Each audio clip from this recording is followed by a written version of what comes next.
Somewhere between memory and myth, there once stood a city. Its towers kissed the clouds. Its streets shimmered like rivers of light forgotten by time. It was said the city was built by dreamers, architects who shaped stone with songs and commanded light to bend around beauty.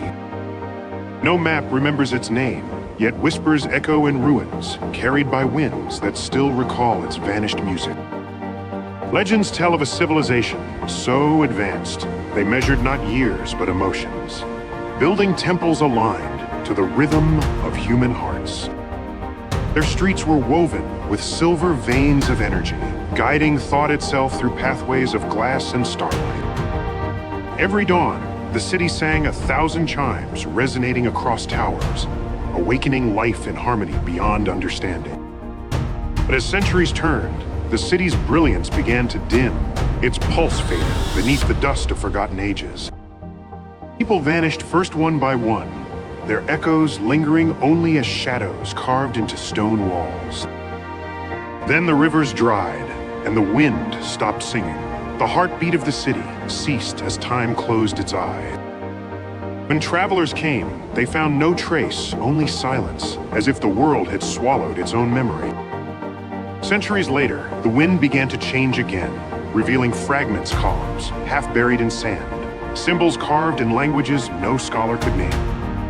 Archaeologists called it impossible, a city existing outside recorded history, untouched by erosion, as if protected by the fabric of time itself. They uncovered strange metals that hummed softly when touched, emitting tones aligned perfectly to planetary frequencies. Some believed the city never vanished. It merely stepped sideways, slipping between the seconds, hidden in the folds where time forgets to look. Others whispered it was punishment, hubris turned divine, where humans sought eternity and were granted oblivion instead. Scientists traced magnetic distortions beneath the ruins, pulsing in a pattern like a heartbeat, something alive, still breathing beneath the dust. What if, they asked, the city's inhabitants had mastered time so perfectly that they erased themselves to escape it? In the silence of the desert, instruments recorded faint vibrations, like distant voices calling through centuries. They realized the city was not lost. It was waiting, suspended in a pocket where time moved differently, untouched by decay. To enter it meant crossing a threshold no human mind was built to endure, where seconds stretched into lifetimes, and lifetimes into a single breath. Crossing the veil felt like drowning in glass air thick with silence, light bending around shapes that refused to stay still. The city stood untouched, vibrant as memory. Its towers glowed softly, each reflecting moments long since gone from history's reach. No dust, no decay, only stillness, as if time had taken a breath and never exhaled again. We walked through markets where echoes of laughter lingered, yet no voices remained, only faint warmth where life once was. Fountains still flowed, their waters suspended mid-fall, glistening like glass under a motionless sun. The sky glowed in eternal dusk, neither night nor day, a perpetual moment looping endlessly without beginning or end. He felt time stretching around him, his heartbeat slowed, his thoughts echoing across centuries that all existed at once. At the city's center stood a sphere of crystal light, spinning slowly, humming in harmony with the pulse beneath his skin. Touching it revealed visions, faces, civilizations, stars being born and dying within the same heartbeat. Then, in a flash, he understood the city had not vanished. It had become time itself, looping infinitely within its own reflection. At first, he thought he was dreaming. His voice echoed before he spoke, his shadow walking ahead as if remembering steps he had not taken. The air shimmered with whispers, fragments of laughter, ancient chants, and forgotten languages rising from invisible mouths. Time-fractured seconds repeated, moments reversed, the city breathing through endless cycles of birth and erasure. He saw himself walking past older, then younger, each version unaware of the other, lost in the maze of overlapping realities. Memory became liquid names, melted, faces blurred, yet the city felt more familiar than his own skin. He realized the city was alive, a sentient labyrinth built not of stone, but of moments and perception itself. Every structure resonated with thought. The walls listened, the ground remembered, the air responded with echoes of long-extinct mind. The explorer's reflection no longer followed, its movements delayed, independent, as if observing him from another century. Fear faded, curiosity replaced it. He understood. This city was a library of time, recording every life, every heartbeat it ever touched. But knowledge has a cost. Each secret absorbed pulled him deeper, erasing who he was, until only memory of light remained. The city began to speak, not through words, but through rhythm and color, thoughts flowing directly into his mind, like streams of living light.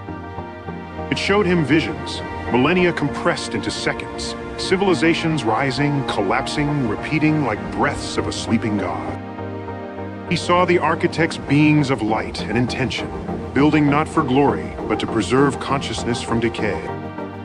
They discovered how to trap thought in geometry, weaving memories into the foundations of every building. But perfection cursed them. Their city became too flawless, too synchronized, until time itself began to slow around their creation. Fearing extinction through stagnation, they tried to restart time. But in doing so, fractured reality, splitting themselves into endless echo. Their bodies perished, but their minds endured, encoded into the pulse of the city, looping eternally within its luminous heart. "You are not the first," the city whispered. "Others came before, each becoming part of me, drawn by curiosity they could not escape." He felt their presence, voices of past travelers, each offering fragments of memory, forming a choir of time itself. In that moment, he understood the city had not fallen. It had evolved, becoming consciousness eternal, existing beyond the reach of decay. The city offered him a choice to return to the fleeting world of time, or stay, dissolving into eternity, where nothing ever ends.